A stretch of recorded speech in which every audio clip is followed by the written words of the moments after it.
BJP కోసము ఓట్లని చోరీ చేసి బీజేపీకి అధికారం కట్టబెట్టింది అనేది రాహుల్ గాంధీ కీలకమైన ఇంపార్టెంట్ పాయింట్. ఒక పార్లమెంట్ నియోజకవర్గంలో ఒక అసెంబ్లీ కాన్స్టిట్యుయెన్సీలో ఎలా మ్యానిపులేషన్ జరిగింది, ఎలా ఓట్ చోరీ జరిగింది అనేదాన్ని రాహుల్ గాంధీ ముందు పెట్టడం జరిగింది. ఈ మహదేవ్పురా కాన్స్టిట్యుయెన్సీలో 6,50,000 ఓట్లున్నాయి.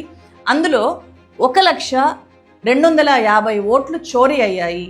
ఆ 1,02,50,000 ఓట్లు చోరీ అవడం వల్ల మొత్తం బెంగళూరు సెంట్రల్ ఎంపీ స్థానం బీజేపీ ఖాతాలోకి వెళ్ళింది. ఈ 1,02,50,000 ఓట్లు చోరీ చేసి ఈసీ బీజేపీకి అప్పగించింది అని చెప్పి మేము క్లియర్ కట్గా తెలుసుకున్నాము అని చెప్పి 5 రకాలుగా ఈ చోరీ జరిగింది అని చెప్పి రాహుల్ గాంధీ చెప్తున్నారు. డూప్లికేట్ ఓట్స్, మహదేవ్పురాలో డూప్లికేట్ ఓట్స్ 11,965 డూప్లికేట్ ఓట్స్ని మేము గుర్తించాము అని చెప్పారు. అలాగే fake and invalid addresses 40,009 fake and invalid addresses, bulk voters in single address 10,452 bulk votes ఉన్నాయి అని చెప్పి, invalid photos 4,132 invalid photos, misuse of form 6 33,692. మన ఎలక్షన్ వ్యవస్థలో ఇంత దారుణమైన అవకతవకలు ఉన్నాయా? ఒక్క నియోజకవర్గంలో 1,02,50,000 ఓట్లు గోల్మాల్ జరిగింది, ఇట్లా చోరీ అయ్యాయి అని కాంగ్రెస్ పార్టీ చేస్తున్న ఆరోపణ నిజమే అయితే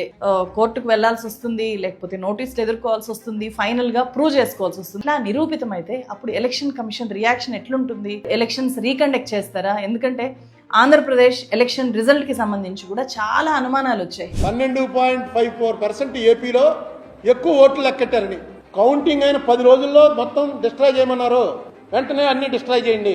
section 81 of the representatives of people act దాని ప్రకారం 45 రోజుల వరకు సురక్షితంగా పెట్టుంచాలి. ఎందుకు ఇక్కడ 10 రోజుల్లోనే ఎందుకు డిస్ట్రాయ్ చేశారు?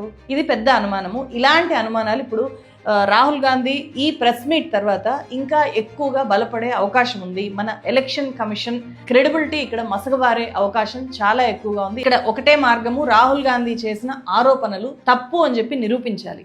లేకపోతే మొత్తం ఎలక్ట్రానిక్ డేటాని ప్రజలకు అందుబాటులో పెట్టాలి. ముఖ్యంగా మన ఎన్నికల వ్యవస్థ మీద నమ్మకం కోల్పోయే పరిస్థితి వస్తుంది. సో ఆ విశ్వసనీయత పెంచాలి అంటే ఎలక్షన్ కమిషన్ ఖచ్చితంగా దీని మీద రెస్పాండ్ అవ్వాల్సిన పరిస్థితి ఇప్పుడు ఉంది.